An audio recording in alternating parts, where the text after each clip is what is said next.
Assalamualaikum warahmatullahi wabarakatuh. Alhamdulillahirabbil alamin wassalatu wassalamu ala asyrafil anbiya'i wal mursalin sayyidina maulana Muhammadin wa ala alihi wa sahbihi ajma'in.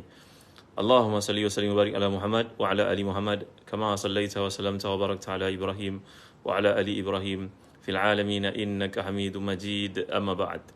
Assalamualaikum tuan-tuan dan puan muslim-muslimat yang dimiliki Allah sekalian. Alhamdulillah, syukur pada Allah kerana pada malam ni kita dapat bertemu dalam satu majlis ilmu yang mudah-mudahan beri kepada kita kesuburan iman. Seseorang sahabat Nabi yang sangat dicintai oleh Allah dan Rasulnya, namanya Abdullah bin Rawahah radhiyallahu an. Kenal tak Abdullah bin Rawahah ni?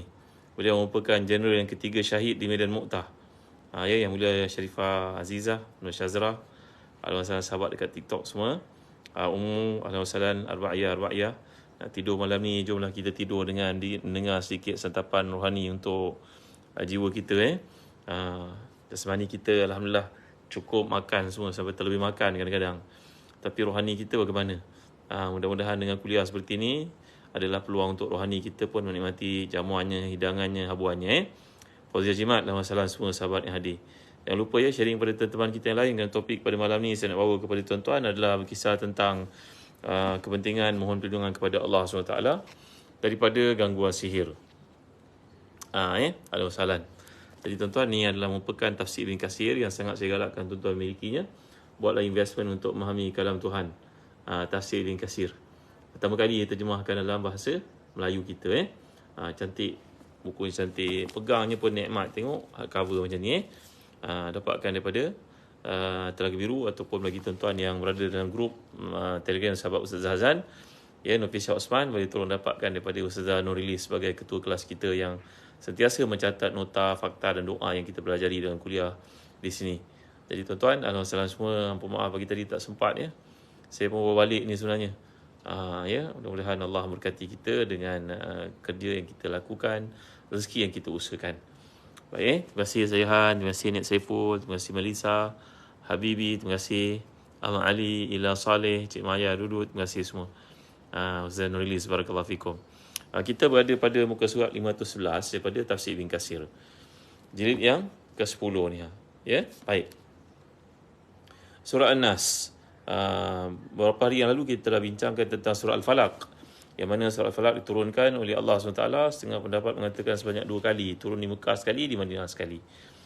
Salah satu tujuannya adalah untuk mengajar Nabi SAW dan juga umatnya supaya mohon perlindungan kepada Allah daripada kedengkian, daripada hasad, daripada penganiayaan lakukan oleh manusia. Kadang-kadang kita pun tak tahu. Kerana dalam kitab Ihya Ulumuddin, Imam Ghazali membawakan pendapat zu ni'matin mahsud. Orang yang mempunyai nikmat tentu akan didengki oleh orang lain.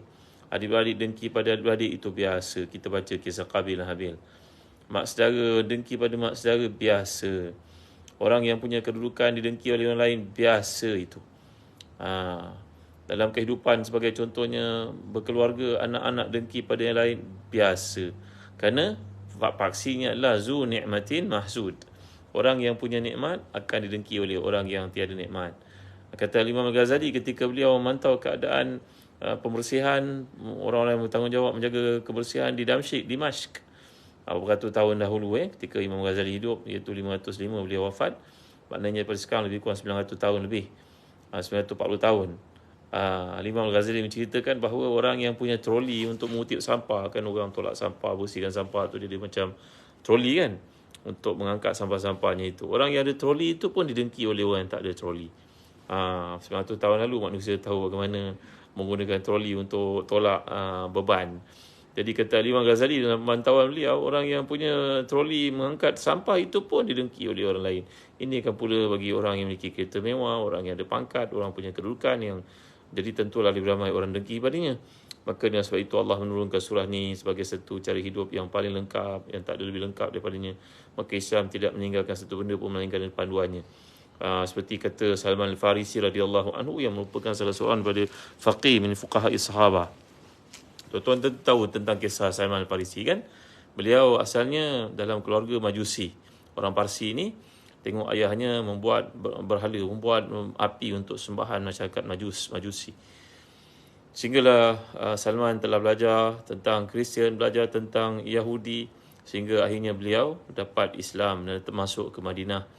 menjadi hamba pada peringkat awalnya dan akhirnya dapat menebus dirinya dengan mukjizat Nabi SAW. Salman ni berkata, hebatnya Islam yang Allah wahyukan kepada Nabi SAW. Tak ada satu benda pun, ma faratna fil kitab min syai'. Tak ada satu benda pun yang Allah abaikan untuk kita tahu tentang hakikatnya. Termasuklah istinja pun diajar oleh Nabi kita. Bagaimana kena istinja? Dengan batu-batu sebagai contohnya jika tidak ada air. Tengok bagaimana istimewanya Islam ni, tuan-tuan, mempunyai rujukan dalam segala benda. Ada sahaja penjelasannya. Maka demikian juga dalam hidup masyarakat ni, tak semua orang senang dengan kita. Tambahan pula kalau kita ni mendapat nikmat, maka tentulah ada orang yang hasad. Ya, itu sebab adik-beradik pun ada hasad sama sendiri tu. Kadang-kadang ada benda kita tak boleh terang pada orang, semuanya tahu. Ista'inu ala qada'i hawaijikum bil kitman. Iaitu mintalah pertolongan kepada Allah dalam urusan-urusan kamu dengan banyak berahsia. Ada benda yang kita boleh beritahu kat orang, ada benda yang baik kita simpan dan tak perlu beritahu kat orang. Tak perlulah kalau bertunang pun kita buat macam kenduri walimah perkahwinan. Sedangkan baru saja bertunang, ambil gambar pun macam orang dah berkahwin pula. Ni ada setengah masyarakat buat demikian. Nak kata salah 100% pun tidak lah. Tapi eloklah, benda tu belum menjadi lagi. Kita kalau panggil lah yang terdekat saja memadai, tak payahlah kenduri khitbah ataupun pertunangan pun kita buat macam walimah. Walimah tu lain lah kan. Walimah tu besaran awlim walau wisyatin, kita meraihkan orang keliling kita, rakan-rakan perniagaan, adik-beradik, kawan keluarga, jiran, tempat sebagainya, maka kita buat besar-besar. Tapi kalau Hazriah ni, kalau bertunang tak payahlah nak dibuat besar-besar, kerana ia mengundang rasa tidak senang kepada orang lain. Saya dah cerita pada tuan-tuan semalam, ingat tak kisah bagaimana perempuan yang dengki kepada perempuan yang berkahwin itu, lalu datang kepada ahli sihir, tukang tenung, tukang ramal, pawang dan sebagainya. Maka makcik pembuat sihir itu telah mengenakan sihir pada pasangan suami isteri itu kan. Dan dengar kisah ni, tak perlu saya ulang balik semula. Alhamdulillah, Puan Kamisa, Ustazah Kamisa dari Singapura, alhamdulillah semua Azhar ni sahabat dimuliakan Allah sekalian. Saya bertunang pun orang tak tahu. Sepatutnya begitulah. Tak payahlah diwar-warkan pasal benda tu tak patut untuk dihebah-hebahkan. Madailah untuk orang tertentu saja tahu. Ya. Baik, terima kasih kepada sahabat-sahabat yang menghantar bunga, menghantar star kepada saya. Barakallahu fikum. Mariam, terima kasih. Baik, ayat ini dimaksudkan merupakan surah An-Nas, surah yang dalam susunan Al-Quran diletakkan yang terakhir sekali, surah yang ke-114. Itulah firman Allah SWT. Bismillahirrahmanirrahim. Qul a'udzu birabbin nas, malikin nas, ilahin nas, min syarril waswasil khannas, alladzi yuwaswisu fi sudurin nas, minal jinnati wan nas. Sadaqallahul azim. Katakanlah, aku berlindung kepada Rabb yang melihara dan menguasai manusia, Raja sekalian manusia, Tuhan sekalian manusia, dari kejahatan bisikan syaitan yang biasa bersembunyi, yang bisikkan kejahatan ke dalam dada manusia, dari kalangan jin dan juga manusia. Ini adalah sifat-sifat Allah SWT, iaitu dapat kita lihat tentang sifat-sifat Allah ni, ketuhanannya, kerajaannya dan juga ilahiyahnya, di mana Allah adalah melihara segala sesuatu sekaligus sebagai Raja dan Rabbnya. Dengan demikian, sesuatu yang di sini adalah makhluk ciptaannya, hamba sekaligus abdinya. Macam kata Ibn Qayyim dalam tafsir ayat ini, mengatakan bahawa kalau kita ni diganggu oleh seekor anjing, umpamalah kita pergi ke masjid, Al-Wasalan sahabat dimuliakan sekalian, Dian Sakura, Al-Wasalan Nazuhab, Hayati, Jai Gobi, Nurin, semua yang hadir dalam TikTok saya, terima kasih. Dah follow ke belum? Tolong war-warkan, mudah-mudahan jadi jariah kita nak tidur pada waktu malam ni. Tolong bagi komen apa-apa yang menarik, kata yang baik-baik, atau diam saja. Mudah-mudahan ajaklah teman-teman kita sebelum tidur pada malam ni adalah satu untuk menjadi santapan rohani yang telah kita nyatakan tadi. Tu badan kita ada santapan rohaninya, ada santapannya, habuannya, maka demikian juga rohani kita pun perlu pada santapannya, tuan-tuan. Baik. Jadi dialah zat yang maha agung yang kita mohon perlindungan kepadanya, agar kita berlindung kepada zat yang memiliki segala kehebatan daripada bisikan syaitan. Macam kata Ibn Qayyim tadi, kalau kita nak pergi ke masjid, contohnya gangguan anjing, kita nak menghadapi anjing tu, bolehlah. Tapi cara yang paling baik, kita berjumpa dengan tuan anjing itu, berkata kepadanya, anjing anda ni kalau bela, jangan dilepas merata-rata, takut ganggu orang, buat bising, menyalak, ganggu saya. Takut nanti saya tak sabar, saya ambil mercon ke, saya ambil kayu, saya sebat ke nanti, sebagai contohnya. Maka kita minta teratai ayat, kita minta kepada Tuhan punya anjing untuk menghindarkan makhluk itu daripada mengganggu orang yang lalu lalang. Maka demikian juga dalam kehidupan, bila kita berhadapan dengan syaitan, kita mohon kepada Allah perlindungan supaya Allah yang memiliki segala-galanya, yang menjadikan syaitan itu melindungi kita, mengawal kita, menyalia kita daripada gangguan syaitan tadi. Jazakallah masalan tin sukhin. Sebab itu dalam tafsir Qurtubi mengatakan bahawa ketika para sahabat mendengar turunnya surah An-Nas, maka mereka berkata sebenarnya itu ta'is syaitan, celaka syaitan. Maka Nabi SAW telah menyatakan kepada mereka, dan engkau mengatakan demikian, maka syaitan itu akan menjadi besar, umpama gajah. Dan berkata kepada dirinya, demi Allah aku akan la'aghlibannak, demi Allah aku akan mengatasi engkau. Kita yang mengatakan penghinaan kepada syaitan ni tadi. Apabila kamu marah kepada syaitan atau kamu dapat gangguan syaitan, wa imma yanzaghannaka minasyaitan nazghun fasta'iz billah. Bila kamu dapat gangguan syaitan, Wan Hanin, Wan Umar, kita minta kepada Allah dengan auzubillahi minasyaitanir rajim. Mohon kepada perlindungan, mohon kepada Allah yang memiliki, yang menjadikan syaitan itu supaya melindungi kita daripada kejahatannya. Bukannya kita mencela, menghina, memburukkan, mengatakan kalimah-kalimah yang kita sangka padanya bentuk menghina dan juga mencela makhluk itu. Tidak. Kita minta kepada Allah perlindungan. Aziz Pak Usul, Al-Masalan, Nazmirul Ghazali, barakallahu fikum, Nana Ibrahim, Dr. Muhammad Azam, sahabat yang hadir semua di TikTok baik, di Facebook baik. Terima kasih ya atas kehadiran tuan-tuan. Baik. Kerana tidak ada seorang pun daripada keturunan Adam melainkan memiliki satu teman yang akan sentiasa mengindahkan baginya, menjadikan segala buatan keji itu, dan tidak akan penat untuk memujuk kita melakukan buatan yang keji itu. Maka inilah yang disebut Nabi SAW, ma minkum min ahadin illa qad ukila ilaihi qarinuhu minasyaitan. Tidak ada seorang pun daripada kita melainkan ada qarin tuan-tuan. Apa maksud qarin? Qarin ni berarti teman.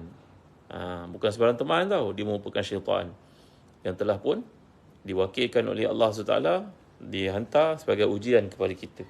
Maka qarin ini kerjanya untuk membisikkan kepada kita perkara-perkara kejahatan, kemungkaran. Kata Imam Yazili dalam kitabnya Al-Qawaidul Kubra, ini namanya lamam, illal lamah. Maka syaitan akan bisik kepada kita. Bangun pagi kita, maka siapa yang akan kata kepada kita? Dia kata apa tuan-tuan? Tunggu dulu baru pukul 4. Nak sahur pukul 4.30 lah. Bangun 4.30 dia kata awal lagi, subuh lambat lagi, tidur dulu. Maka dia menghiaskan kepada kita kenyataan perkara-perkara yang akan menyebabkan kita lalai daripada melakukan ketaatan. Macam tu. Tapi dalam masa yang sama Allah juga adil pada kita. Allah telah mengutuskan malaikat, qarinuhu minal malak. Ada malaikat juga yang turut bisik kepada kita, bangun fulan, nanti kau terlambat. Engkau masuk tandas je dekat setengah jam. Pukul apa kau nak bangun? Bila kau nak wuduk? Bila kau nak mandi? Bila kau nak tahajud? Kan kau punya hajat banyak kat dunia ni, tak ada siapa boleh penuhi fulan. Malaikat bisikkan kepada kita. Yang mana satu yang kita dengar?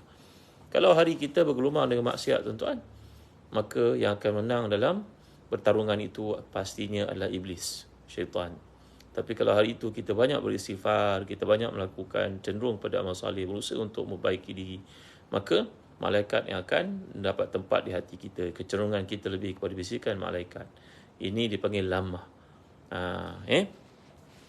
Jadi Nabi SAW sendiri pun telah menyatakan, hatta anta ya Rasulullah, walaupun Tuhan sekalipun wahai Rasulullah. Saya kata ya, aku juga memiliki qarin di kalangan jin yang tadi yang bisik kepada aku untuk melakukan kejahatan. Cuma Allah telah illa annallaha anani alai fa aslam falam ya'murni illa bi khair. Tapi Allah telah membantu aku, qarin di kalangan jin yang kerjanya bisik kejahatan pada aku itu telah pun masuk Islam dan kerjanya mengajak aku melakukan kebaikan sentiasa. Ini pertolongan Allah kepada para anbiya alaihi wassalam, iaitu qarin-qarin mereka, jin-jin yang diwakilkan kepada mereka untuk menyesatkan itu, semuanya masuk Islam. Berbeza daripada kita yang lain-lain ni tuan-tuan.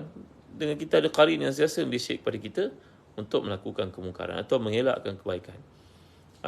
Kang Sumatan ni, Alhamdulillah, barakallahu fikum. Terima kasih semua yang hadir ya.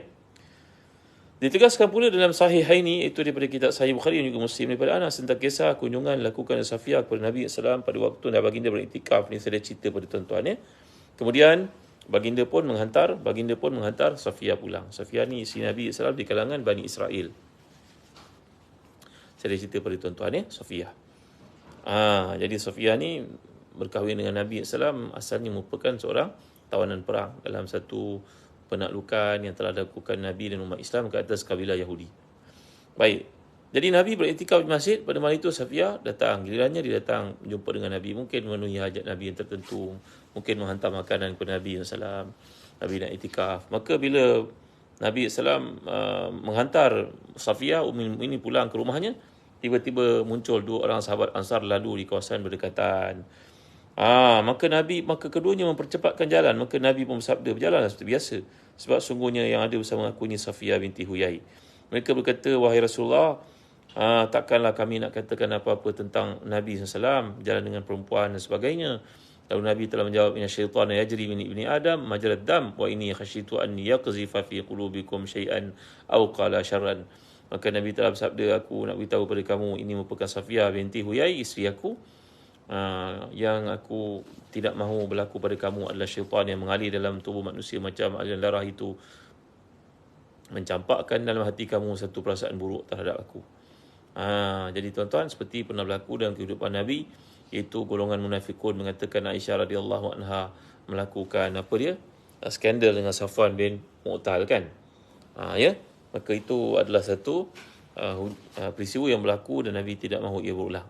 Sallallahu alaihi wasallam.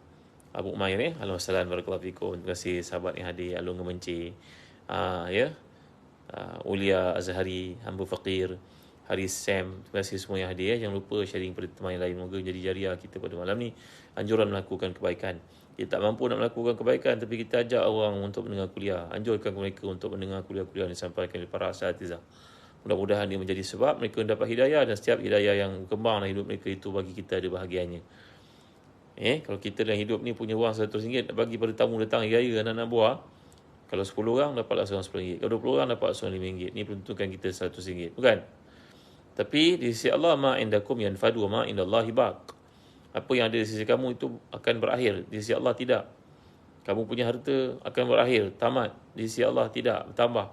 Mungkin saya yang panjangkan kuliah ni, saya dengar dapat 10.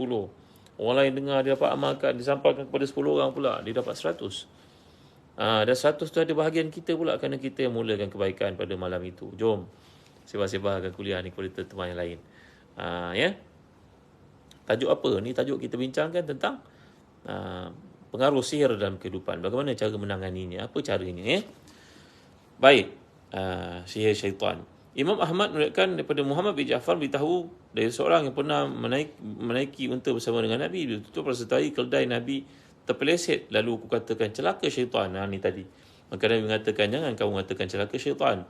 Kerana sungguhnya jika kamu mengatakan demikian, dia akan menjadi besar dan mengatakan, dengan kekuatanku aku akan menjatuhkannya. Dan jika engkau mengucapkan bismillah, maka dia bertambah kecil menjadi seperti lalat. Hadis ini dari Imam Ahmad dengan sanad yang jayid dan kuat. Dalam terkandung dalil menunjukkan bahawa hati jika berzikir kepada Allah dan syaitan akan bertambah kecil dan kalah. Jika dia tidak berzikir kepada Allah, maka syaitan akan menjadi besar dan juga menang. Bila kita lalai mengerti Allah, syaitan akan menguasai kita. Maka kesan daripada penguasaan syaitan kepada kita, mulalah bicara kita sombong semacam je. Tindakan kita, isyarat kita, perangai kita macam perangai syaitan juga. Sombong, tak menentu dan sebagainya.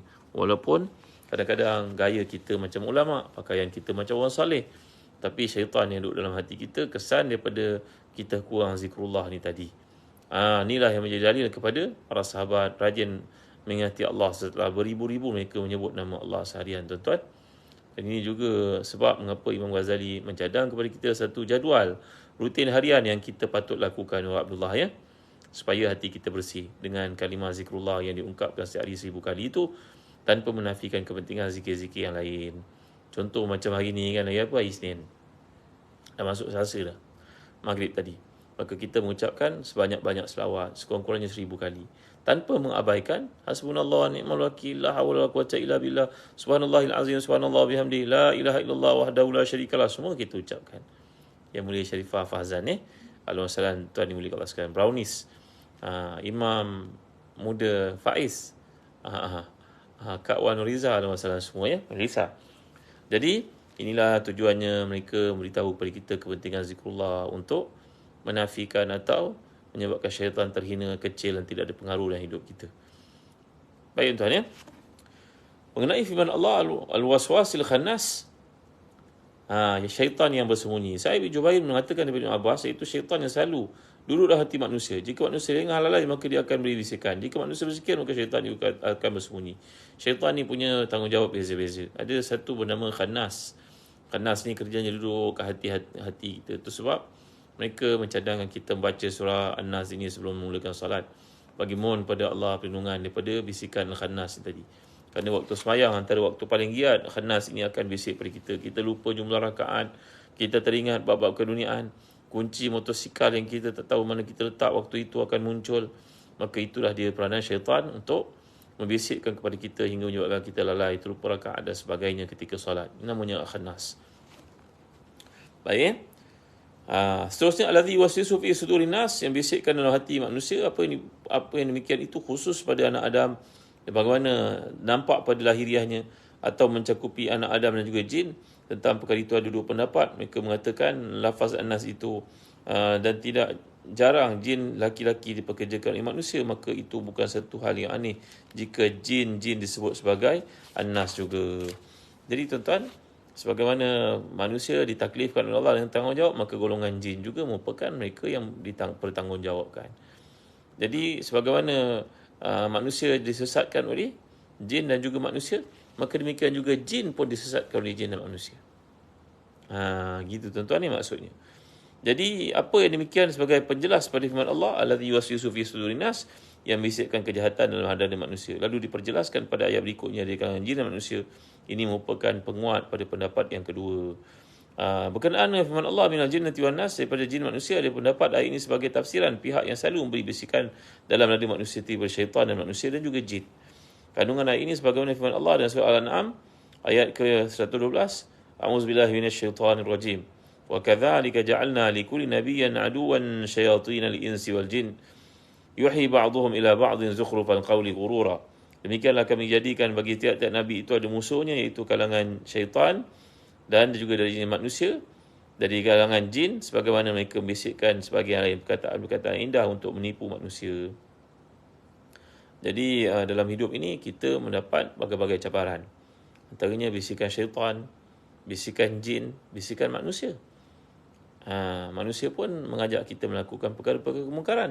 Tidakkah kita lihat seorang anak itu terjebak dalam perkara-perkara maksiat dan perkara-perkara mungkar kerana pengaruh kawan-kawan. Gitu tuan-tuan dimuliakan Allah sekalian, ya. Jadi ayat ini menunjukkan kepada kita pengaruh ini boleh berlaku daripada berbagai-bagai pihak. Ya.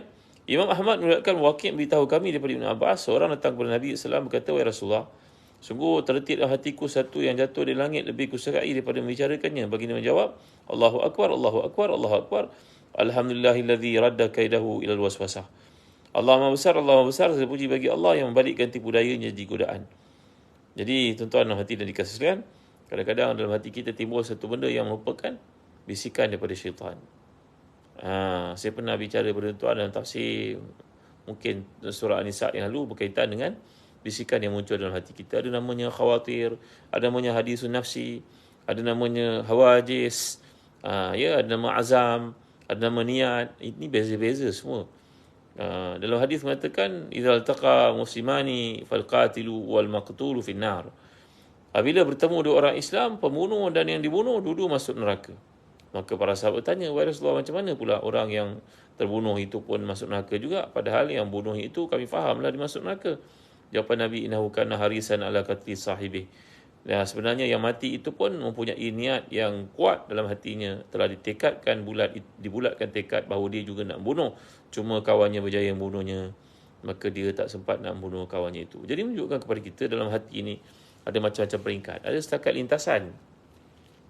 Lintasan ini tak kira berdosa. Yang dikira berdosa sebagai satu niat yang telah dibulatkan, tekad yang telah pun diazam dengan bersungguh-sungguh, niat untuk melakukan kejahatan itu dengan bersungguh-sungguh. Contohnya seorang berniat nak mencuri, dia tak kena hukuman lagi, tak berdosa lagi. Dia mula dianggap berdosa bila apa tuan-tuan? Bila dia pun siapkan buka jam loceng, set jam loceng, sediakan parang, sediakan pistol, buat apa-apa yang memang membantu dia untuk melakukan kejahatan. Maka pada ketika itu dia bukan saja lintasan, dia sudah jadi satu keazaman. Brother Coach. Ini Nini, halo salam sahabat dimulai kat dekat TikTok, sahabat-sahabat kat Facebook ya.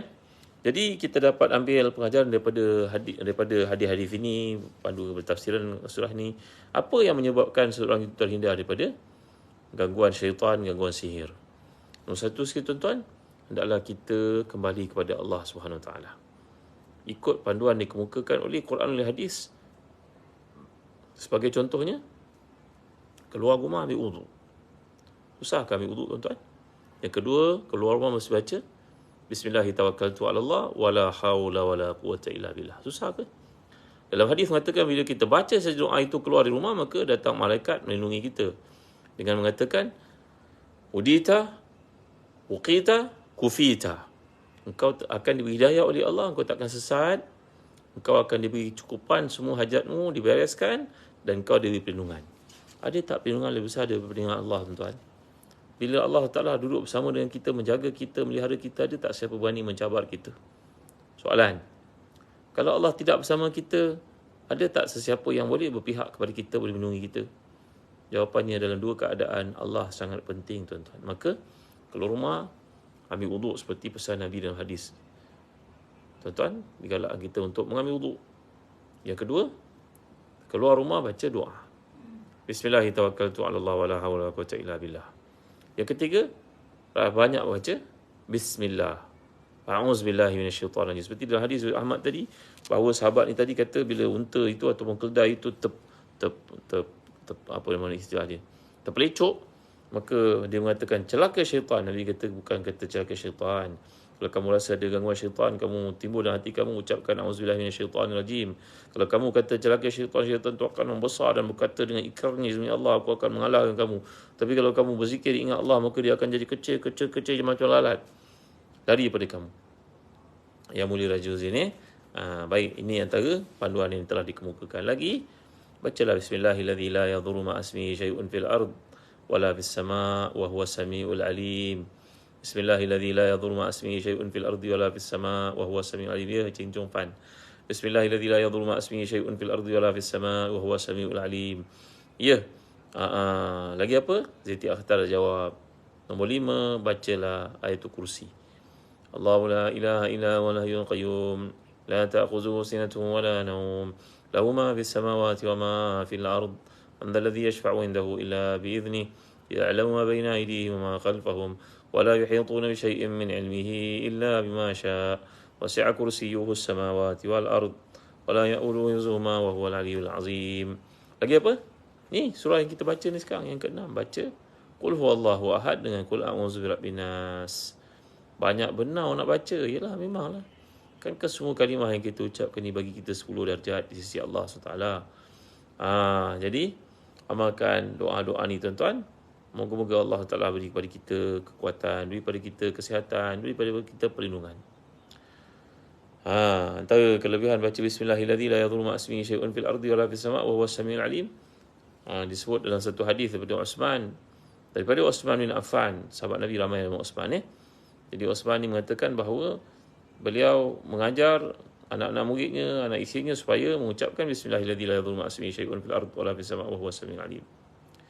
Dia akan melindungi kamu dari segala keburukan. Tiba-tiba berserta yang Uthman yang kedua ni kena penyakit falij. Falij ni macam stroke lah tuan-tuan. Maka orang bertanya kepadanya, bukankah Tuhan mengajar kami mengucapkan kalimah ini ketika keluar rumah? Jawapannya, ya. Nabi Sayyidina Uthman tidak berbohong dan Nabi pun tidak bohong. Maha suci Allah SWT, nama Allah telah mengutuskan Nabi, semua berkata yang benar. Sebenarnya pada hari aku terlupa baca, aku dilupakan baca Bismillahirrahmanirrahim la yadhurru ma'asmihi syai'un fil ardi wala fis sama' wa huwas samiul alim. Pada hari itulah aku diserang. Rupanya penyakit ni tuan-tuan ni macam binatang buas. Dia menanti je waktu kita lalai. Dia akan menyerang tak kala kita leka.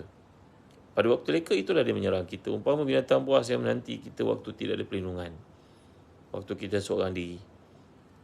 Ya, apa beza surah Al-Falaq dengan surah An-Nas? Ya, Al-Falaq ini kita diajar untuk mohon perlindungan kepada Allah daripada waktu-waktu, contohnya waktu malam. Kan? Dan kita yang telah kita lepas kita bincangkan lalu, Al-Falaq ini waktu subuh, waktu gelap dan waktu kegelapan malam. Tuan-tuan ya, tentang surah An-Nas ini mohon perlindungan kepada Allah daripada gangguan jin dan juga manusia. Dan kedua-dua surah ni adalah surah yang telah pun diturunkan oleh Allah. Setengah ulama mengatakan diturunkan sebanyak 2 kali bagi menunjukkan kepentingannya. Dan Nabi SAW pernah kena sihir seperti yang telah kita baca pendapat ini, seperti Imam Bukhari nyatakan dalam kitabnya Tib.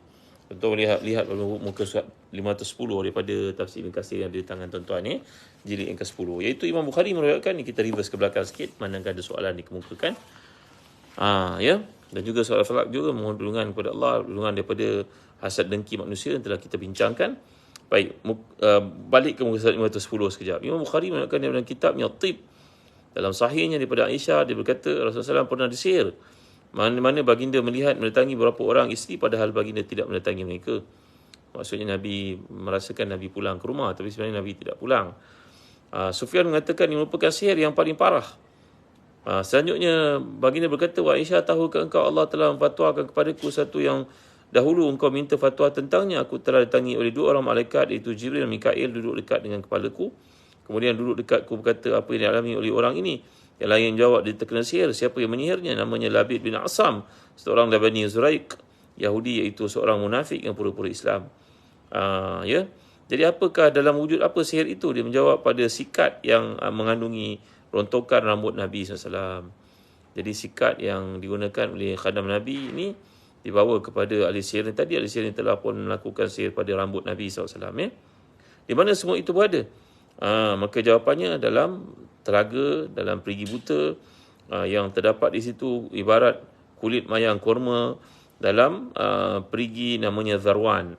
Maka dia telah campakkan sikat rambut Nabi itu dengan segala apa dipanggil sebagai menteranya itu dan juga sihirnya itu dalam perigi tersebut. Ketika datang Sayyidina Ali untuk menimba keluar bahan-bahan tersebut, dibakarnya, ia ibarat air yang sangat gelap seperti inai yang gelap warnanya. Jadi tuan-tuan, jadi kemudian Nabi SAW pun telah menyuruh supaya inilah dia perigi yang diperlihatkan seolah padaku seolah airnya merupakan gelap dan pokok kurma yang di situ seperti kepala syaitan. Dan perawi ini berkata kemudian baginda mengeluarkannya. Demikian juga diriwayatkan oleh Imam Muslim juga kepada kita bahawa apabila Nabi terdedah kepada sihir, kita pun terdedah kepada sihir sebenarnya. Tuan-tuan ya. Jadi kalau kita perhatikan, ada kalangan orang keliling kita berkata, "Ustaz, saya pergi pejabat je mengantuk. Ustaz, tiba kat pejabat mengantuk, kemain lagi tidur." Ini pemilik syarikat bercerita ni. Keluar je mata segar. Tiba kat ofis mengantuk semacam saja, padahal kat rumah dah cukup tidur dah. Ya, akhirnya bila dapatkan pandangan daripada para ulama pada masa itu, Allahyarham Datuk Dr. Harundin masih ada merawat, mendapati ada sihir yang dihantar kepadanya. Nak suruh bisnes down. Apa orang tu dapat, kita pun tak tahulah tuan-tuan.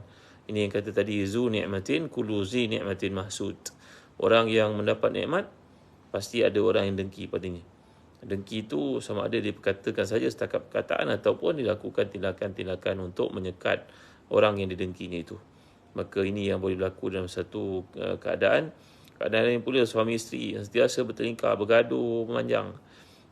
Ya, tak tahu apa sebabnya, benda kecil pun jadi besar, bergaduh begitu. Rupa-rupanya ada sihir yang bermain di belakang, bersanjuara di belakang untuk melihat keluarga ini berpecah belah. Dan saya telah terangkan dalam hadis sahih Muslim bahawa syaitan ini ketika menghantar tenteranya setiap hari untuk memesongkan, menyimpangkan manusia, maka pencapaian antara yang paling hebat bagi tenteranya itu apabila menyebabkan suami isteri itu bergaduh, bercerai. Maka inilah syaitan yang paling tinggi rewardnya di sisi bos yang besar itu tuan-tuan. Ya, kerana jelasan para ulama berlaku perceraian ni banyaklah implikasi, komplikasi, anak-anak, keluarga, buruk sangka, mengumpat, memfitnah dan macam-macam lagi perkara berlaku. Ini zaman viral pula, bagi masukkan kat viral macam-macam benda dan kelambu pun pergi cerita pada orang. Ini semua adalah kemenangan bagi syaitan. Betul orang luar pula tolong ulas, tak tahu menahu, dia pun sibuk juga tumpang sekaki. Maka banyaklah kemungkaran berlaku. Kerana ini berita yang paling hangat, paling hot pada hari ini tuan-tuan. Kalau melakukan buatan seperti mencuri, buatan-buatan berjudi, itu setakat itu saja. Tapi kalau buat keluarga ni, semua orang satu dunia kalau nak ulas. Tuan-tuan berhentilah tuan-tuan. Allah Ta'ala tak uji kita dengan ujian seperti itu.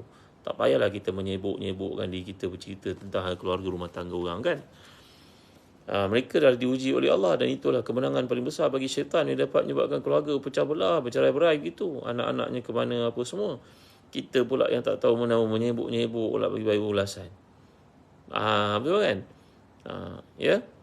Tak kira siapa, bukan saja perempuan, lelaki pun sama, turut serta. Kita pun sama bagi ulasan, komen, macam kita tahu segala-galanya. Dulu suruh belajar, semua jadi lawyer syariah, tak mau. Lepas tu sibuk pula nak mulas rumah tangga orang. Dulu suruh belajar hukum fiqah, muamalat, betul-betul tak mau masuk universiti. Duk baca sana Facebook, sana sini, kemudian kumpulkan maklumat. Dah ada kumpulkan maklumat, entah mana sumber, salah pula tu.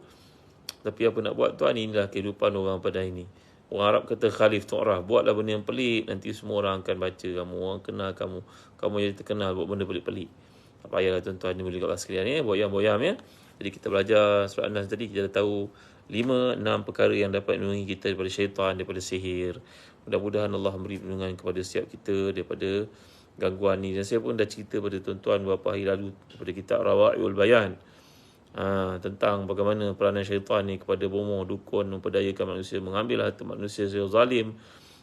Sedangkan apa yang berlaku tuan-tuan adalah penipuan, semuanya wayang belaka. Azizah Saleh barakallahu fikum. Terima kasih tuan-tuan. Ada di antara sifat sihir itu memecah belahkan, menghilangkan peluang pada orang, menyebabkan kedai itu dibuka, orang lalu tengok tutup sehari padahal dibuka tu. Dah orang pergi makan dekat restoran tu, dan restoran tu ada kumbang, ada lalat, ada apa semua, padahal penyediaannya orang yang buat tu bersungguh-sungguh jaga kebersihan. Tapi inilah tuan-tuan dimuliakan, rasa kedengkian yang akhirnya terpoyak qamar. Ada masalah semua ya. Pejuang agama, masya-Allah. Ustaz boleh ulas tentang apa itu sakit ain. Nanti kita bincang waktu lain ni, waktu dah penghujung, nanti kita bincang ya. Al-ainul hasidah. Jadi kita bincang bagaimana Nabi SAW menceritakan kalau ada satu mendahului qadar, maka ain yang akan mendahului qadar. Nanti kita bincangkan bab ain ya. InsyaAllah dalam kuliah akan datang. Terima kasih tuan-tuan yang dimuliakan Allah sekalian. Semoga Allah berkati kita, menjadikan kuliah ni sebab untuk kita menjadi orang lebih baik daripada sebelumnya, menjadi menyirami iman kita dengan baja-baja keimanan, subur pokok keimanan diri kita, selamat kita daripada tipu daya dan juga hasad dengki manusia dan juga syaitan, gangguan syaitan. Dan kita mengamalkan panduan-panduan yang telah dikemukakan oleh Quran, oleh hadis sebentar tadi tuan-tuan ya. Terima kasih Jamilah Syahdan, terima kasih semua. Coach Dr. Amit, terima kasih. Shimanur Bumerang, terima kasih. Mak Tizu, terima kasih Fik, terima kasih semua yang hadir. Al-Wasalam Zainab, Yaakob. Terima kasih, insyaAllah nanti kita sambung lagi dengan izin Allah. Kalau dapat pagi esok insyaAllah, tuan-tuan ada kesempatan, tolong hadir pagi esok. Kita lanjutkan lagi bicara kita daripada tafsir Juz Amma ni, daripada tafsir Kasir yang sangat saya galakkan tuan-tuan miliki. Tuan-tuan telah melalui Ramadan dengan khatam Quran, jadikanlah bulan Ramadan ini untuk faham Quran. Dah khatam Alhamdulillah, jadikan bulan berikutnya untuk faham Quran. Ya, kesungguhan para sahabat dahulu mengajar anak-anak mereka dan keluarga mereka Al-Quran ni, Masya Allah, hebat sekali. Jadi mudah-mudahan ada 20,000 ilmu yang terdapat dalam Al-Quran ini, kata para ulama. Contohnya seperti disebut oleh Al-Imam dalam kitab Burhan fi Ulumil Quran, menceritakan tentang Muhammad Zarkashi, menceritakan berapa puluh ribu ilmu yang ada dalam Al-Quran. Sebenarnya ilmu psikologinya, ilmu antropologinya, ilmu apa lagi, ilmu fiqihnya, muamalatnya, kehidupannya, ilmu pengasihnya, semua ada dalam Quran tuan-tuan. Dan kita pelajari semua mudah-mudahan ni. Terima kasih atas kehadiran tuan-tuan, atas sharing tuan-tuan laku pada malam ni. Wallahu a'lam. Sallallahu alaihi wasallam Muhammad wa ala alihi wasahbihi wasallam. Alhamdulillah rabbil alamin. Tuan jangan lupa syukurlah dalam travel. Tuan-tuan nak travel umrah, nak pergi ke Uzbekistan, ke Balkan, ke Turki, ke Morocco, ke Spain, semua ada bersama dengan Zazan Travel. Ya, ingat travel, ingat Zazan Travel. Terima kasih tuan-tuan ya. Tuan mendapatkan tafsir Ibn Katsir ni seperti yang saya sebutkan tadi, tuan-tuan dapatkan daripada ketua kelas kita Ustazah Umi Fatih. Dengan semudah tuan-tuan join kami dekat Telegram sahabat Ustaz Azan, yang mana banyak doa, fakta dan juga nota yang dikumpulkan kat situ. Terima kasih tuan-tuan ya. Baiti Abdullah. Dan bagi tuan yang minat untuk melaksanakan ibadat umrah, juga sekarang telah dibuka untuk bulan 8 ke atas. Tuan-tuan boleh hubungi Zazan Travel juga. Dan bagi tuan yang telah mendapatkan birkah Batu Sauda daripada Zazan Travel, yang mana produk ini berasaskan kepada Batu Sauda yang sangat digalakkan untuk penggunaannya bagi kita sebagai umat Islam, untuk menyebab dengan izin Allah yang memberikan kesihatan, menjauhikan kemudaratan penyakit dan sebagainya. Para sahabat yang cedera parah dalam perangan pun Nabi galakkan guna habatus sauda. Nabi menyatakan dia merupakan habatul barakah. Tuan-tuan, kami ada edarkan produk namanya Birkah ni, juga boleh dapatkan daripada Zazan Travel dan juga daripada Telaga Biru. Terima kasih sekali lagi ya.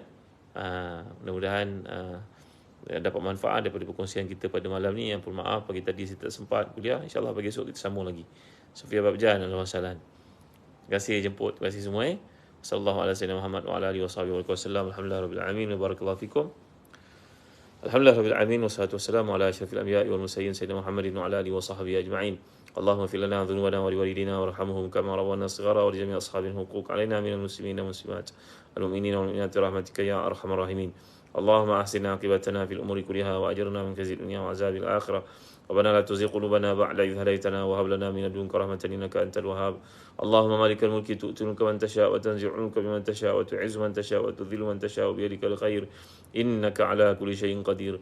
تولج الليل في النهار وتولج النهار في الليل وتخرج الحي من الميت وتخرج الميت من الحي وترزق من تشاء بغير حساب. اللهم إنك تؤتي من تشاء وإنما تمنع من تشاء فاغفر لنا وارحمنا برحمة تغننا عن رحمة من سواك. ربنا آتنا في الدنيا حسنة وفي الآخرة حسنة وقنا عذاب النار. وصلى الله على سيدنا محمد وعلى آله وصحبه وسلم. Alhamdulillah rabbil alamin.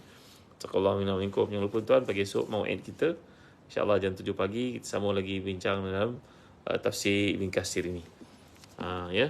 Kenang daku dan doamu. Wassalamualaikum. Saya tinggalkan tuan-tuan bawah jagaan, perhatian, penyediaan, kasih sayang Allah SWT. Terima kasih ya. Terima kasih Pingut. Terima kasih Sedut. Terima kasih Habibi. Terima kasih pada Nik Murtabak. Terima kasih sahabat semua yang hadir kat TikTok. Tolong follow saya kat TikTok. Tolong follow saya kat Facebook, kat Instagram. Terima kasih semua. Terima kasih Ustaz Nulis. Mendapatkan nota, fakta dan juga doa yang dikumpulkan dalam kuliah-kuliah kita ni di sahabat Ustaz Zahazan di Telegram. Bagi tuan yang nak travel bersama kami ke Uzbekistan, di bawah pimpinan saya insyaAllah pada bulan 8 nanti antara 10 hingga 16 bulan 8. Jemput hadir yang nak hadiahkan kepada ibu bapa ke, trip lepas pencen, bermula madu kali kedua ke, jom pergi bersama kami ke Uzbekistan pada bulan 8 nanti. Saya sendiri akan pimpin tuan-tuan. Terima kasih Haji Hamidah ya. Terima kasih semua.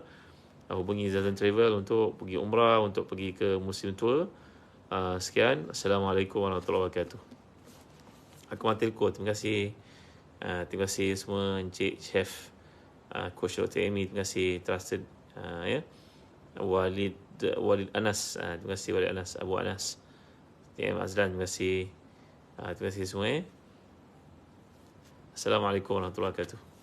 Ilmiah Abdul Ghani. Terima kasih. Terima kasih semua ya. Nurida Aziz. Terima kasih. Jumpa lagi pagi esok insyaAllah. Assalamualaikum warahmatullahi wabarakatuh.